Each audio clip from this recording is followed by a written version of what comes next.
अहमदाबाद में एक कारोबारी से डिजिटल अरेस्ट कर 1 करोड़ 15 लाख रुपए की ठगी का मामला सामने आया है। आपको बता दें, साइबर क्राइम पुलिस ने इस मामले में पहले 3 आरोपियों को गिरफ्तार कर लिया था। वहीं अपराध में 5 और आरोपियों को गिरफ्तार किया गया है, जिसमें यस बैंक के डीसा ब्रांच के डिप्टी मैनेजर मानवी पटेल, असिस्टेंट मैनेजर दीपक सैनी और जितन चौकवाला भी गिरफ्तार किया गया है। देखिए अहमदाबाद से हमारे सहयोगी शैलेश वाधेला की यह रिपोर्ट। सर, सीबीआई उसके नाम से डिजिटल अरेस्ट का मामला सामने आया है। जो अहमदाबाद साइबर क्राइम ने 16 तारीख को एक एफआईआर रजिस्टर करी थी, जिसमें एक सीनियर सिटीजन के साथ डिजिटल अरेस्ट के नाम से 1 करोड़ 15 लाख की ठगाई हुई थी। इस केस में पहले हमने 3 लोगों की अरेस्ट करी थी और उसमें जो 1 करोड़ 15 लाख रुपए है वो पूरे एक बालाजी एंटरप्राइज नाम के अकाउंट में ट्रांसफर हुए थे। तो उनके अकाउंट होल्डर सहित इस गैंग के 2 लोगों की हमने पहले अरेस्ट करी थी। इसी केस के कंटिन्यूएशन में हमारे पीआई वी आर डांगर और उनके पीएसआई मुनाफ सैयद, इनकी टीम ने और 5 आरोपी की धरपकड़ अरेस्ट करी है, जिसके नाम है मिस्टर मावजी पटेल, एक है जिगर दीपक सोनी, जितन चौखावाला, जतिन जोशी और एक है अनिल कुमार। ये 5 लोगों की धरपकड़ की है, जिसमें जो जिगर जोशी है उसके एचडीएफसी अकाउंट में ये फ्रॉड की रकम से 75 लाख का ट्रांजैक्शन हुआ था और 9 लाख उसने चेक से विड्रॉ किया था। जो 9 लाख रकम हमने उसके घर से बरामद करी है और उनको सीज किया है।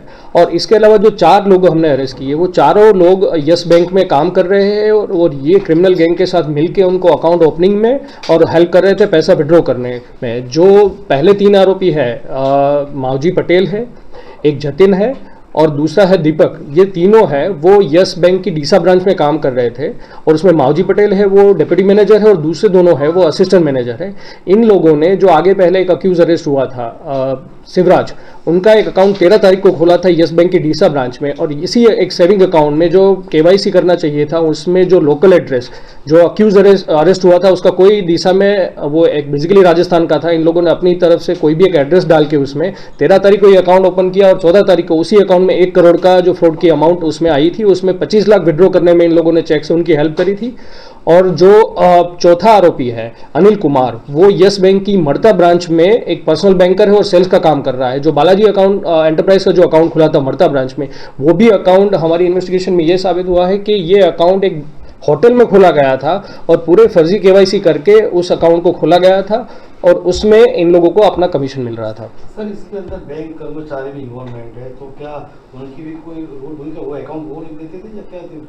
ये जो कोई भी अकाउंट या करंट अकाउंट या सेविंग अकाउंट ओपन होता है तो उसका केवाईसी करना और ड्यू डिलीजेंस करना एक रिस्पॉन्सिबिलिटी होती है बैंकर की। इसमें ये ध्यान में आया है कि जो बैंकिंग के डिप्टी मैनेजर है या सेल्स मैनेजर है वो इन लोगों के साथ है। ये जो बैंक अकाउंट ओपनिंग करने वाले जो ये फ्रॉड करती है, अगर चाइनीज गैंग अलग अलग उनको जो अकाउंट की जरूरत होती है तो उनके जो एजेंट्स हैं उनके साथ मिलकर ये अकाउंट्स खुलवाते हैं। इस पर्टिकुलर केस में ये था कि यस बैंक की डीसा ब्रांच के जो 3 डिप्टी मैनेजर और असिस्टेंट मैनेजर अरेस्ट हुए हैं, इन लोगों ने एक डील की थी कि जो 1 करोड़ रुपया उसके अकाउंट में आया था उसमें तो 10% उसको मिलने वाला था और उसमें से जो एचडीएफसी के अकाउंट में पैसा गया है वो भी जो दीपक है जो यस बैंक में काम कर रहा है उनकी मोहल्ले में एक लड़का रहता है, उनको बोला था उसने कि 75 लाख तुम्हारे अकाउंट में आएंगे, विड्रॉ करके तुम्हें हमें देना है, उसके बदले में तुम्हें 50,000 दिए जाएंगे और इन लोगों को 10% जो ट्रांजेक्शन होने उसका कमीशन मिलने वाला था। सर, इससे पहले भी साइबर क्राइम ने सीबीआई के नाम से ठगी करते हैं वो गिरफ्तार किया, तो कहीं ना कहीं उनके साथ कुछ जुड़े हुए ऐसा कुछ मामला नहीं। इसमें हमने पहले भी बोला था आपके माध्यम से कि ये जो कॉल करने वाली जो गैंग होती है वो कंबोडिया और वियतनाम वहाँ पे बेस्ड होती है और उनके लिए जो ये क्राइम की जो प्रोसीड्स होती है वो अलग अलग म्यूल अकाउंट में ट्रांसफ़र की जाती है। तो म्यूल अकाउंट्स जो प्रोवाइड करने वाले लोग हैं वो टेलीग्राम या अन्य माध्यम से इन लोगों के साथ जुड़े होते हैं और ये जो क्राइम की प्रोसीड है क्रिप्टो करेंसी में उनको देने में मदद करते हैं। तो ये जो आप बोल रहे हैं लिंकेजेस, गैंग वहाँ पर काफ़ी सारी ऑपरेट कर रही है। तो जो पहले गैंग थी उनके साथ डायरेक्ट लिंकेजेस हमें अभी नहीं मिली है इसमें। और सर, इसमें जागरूकता बढ़े उसके लिए आप क्या अपील करेंगे लोगों से कि लोगों को कैसे जागरूक रखें? हमने पहले भी बोला था आपके माध्यम से डिजिटल अरेस्ट जैसी कोई चीज़ नहीं होती। माननीय प्राइम मिनिस्टर ने जो बोला था कि ऐसे कोई भी अगर आपको कॉल रिसीव करते हैं तो स्टॉप, थिंक और एक्शन जो प्लान बताया गया था कि आप पहले स्टॉप हुई। ऐसी कोई भी डिजिटल ऐसी चीज़ नहीं होती। अगर कोई भी पुलिस के नाम से आपको धमका रहा है तो आपका पुलिस स्टेशन का कांटेक्ट करिए या तो पहले आपका नज़दीकी कोई भी आदमी है फैमिली में उससे सर डिस्कस करिए।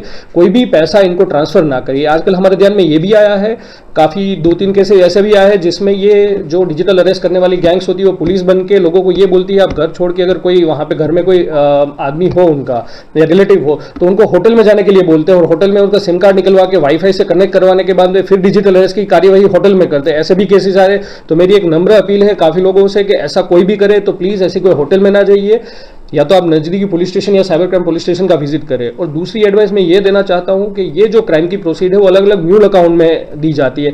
आजकल काफ़ी यूथ है जो ओवरनाइट पैसा कमाने के चक्कर में अपने अकाउंट प्रोवाइड कर रहे हैं। ये लोग जो गैंग्स होती है जनरली यूथ को ये बोलती है कि गेमिंग का पैसा आ रहा है उसमें, या तो कोई टैक्स बचाने के लिए पैसा आ रहा है। तो आप ऐसी कोई भी लालच में ना आए और अपना अकाउंट किसी को भी ना प्रोवाइड करें। अगर ऐसे कोई भी लोग आपको अप्रोच कर रहे हो तो प्लीज़ पुलिस को जान करें कि ऐसे लोग यहाँ पे ऐसे ऑपरेट कर रहे हैं।